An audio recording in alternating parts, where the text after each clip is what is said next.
Hi, this is Marsha Ambrosius, chilling with Gallo, the guy you know.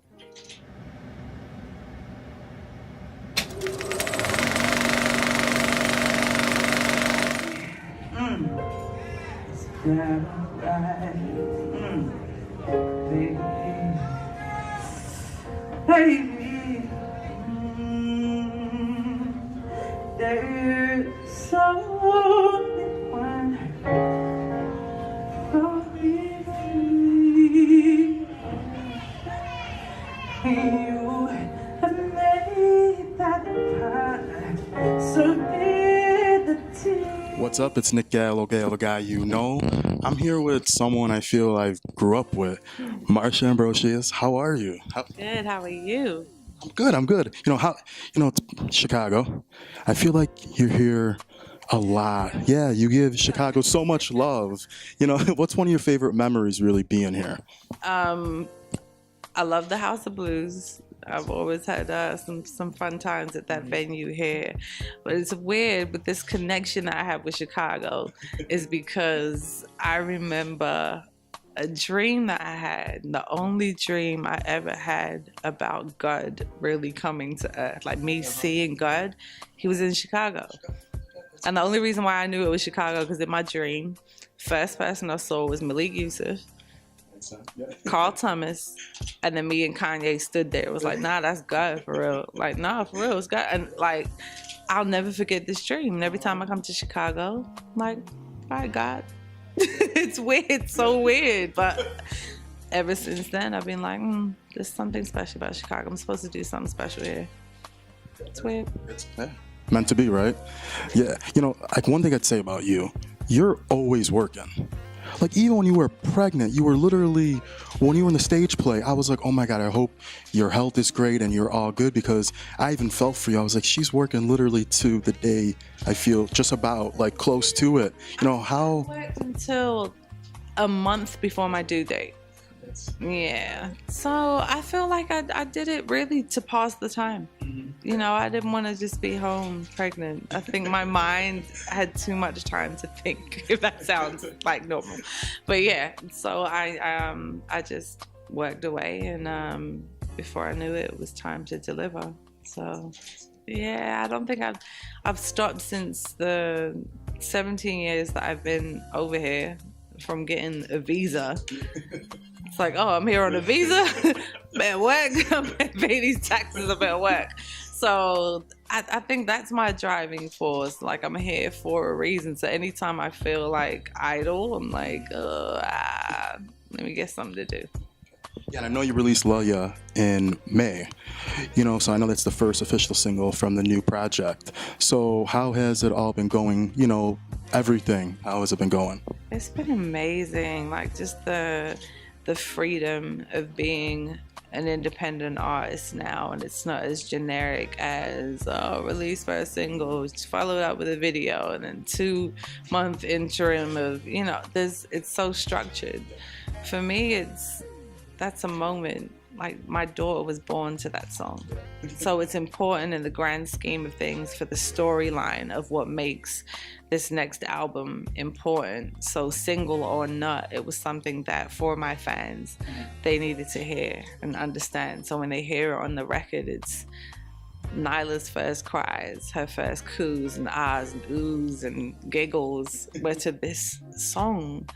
And myself and my baby, my other baby, like writing that song together, it made sense for that to be something that kind of spearheaded what this album truly is. It's just honest, and it's love, and it's what it took to get to that place. Are you still working on it, or are you still gonna add? Done. And when people hear it, they're gonna be done. It's like a really great episode of This Is Us, and you're just like, oh my God, what is gonna happen? Come on, Kate. Like, it's that, but it's also the human connection, and the reason why, even through something fictitious, whether you've been through it or not, you can connect and relate because it's such a human moment. It's like, oh, That's so heart-wrenching. Like Hallmark Christmas movies. You know the plot, but you're still rooting for the really nice guy that lives in the small town that just wanted to live and like just love his childhood sweetheart, and you wanted them to fall in love and stay in love. It's that. It's optimistic, but it's gut-wrenching, and it's honest, and it's real. And I love that you want the independent route, independent label, because I feel so many more people are making it further now on, independent. How has it been though, the whole journey, like transitioning from such an the whole label, like you said, artist development and all that stuff? Well, thankfully enough, I've managed to work with really cool people along the way. So even branching away from RCA, I initially signed to J Records. So it was when they merged, it became a blur of confusion. Like, okay, so you're not my A&R anymore. You've been promoted to such and such. And it's like, I already know where this is going. Okay, where in the hamster wheel does, Friends and Lovers, which was that middle album, I'll call it, fall into the grand scheme of things? So even it being a tremendous album, when I look at the songs that were on there, whether it's Streets of London, You and I, Cupid, 69, So Good, like Love, I'm like, that album was great, like crazy. But it's in a hamster wheel. You just have to wait for this timeline to finish, and it's like, oh, Alicia Keys has a release this week. I'm pretty sure like I'm not getting pushed to radio, she is, or Jennifer Hudson, or whoever else is in the shift of that label situation. So when I sat everybody down, I was like, look, bro, late nights and early mornings, I gave you that album and I gave you this album, and you recouped in a week. Because I don't cost much to create my music. You have these other artists that take out $1 million budgets, but I'm self-sufficient. I have relationships where I'm like, look, we have our own studios, let's cut everything. So by the time, if my album sells one, we're good. Yeah. We made our money back. Like, in the grand scheme of things. Don't math, kids. Don't quote me on that. But understand what that means. If I'm not spending $1 million, I don't have to sell $1 million to make it back. You know what I'm saying? Yeah. So with being independent now, it just grants me the freedom of creating my own timeline. I'm the hamster wheel. I can hop on or I can hop right off, and it's comfortable, and my daughter's happy, and just we can function that way. Well, I want to ask you just like a couple rapid fire, just first thing that comes to your head. Let's see. So first, what is the worst job you could have? The worst job I could have? Or had. Is it terrible to say I was like really like a couch potato and told my mother I wasn't going to do nothing? So my job was really receiving those Def Comedy Jam VHS tapes and learning them verbatim and just cursing around the house like for like the rest of the week. My mother, what did you just say? I said, it's a joke. It's Martin Lawrence, it's a joke. And I would laugh and curse, and she would beat me up. Oh, what is your favorite TV show?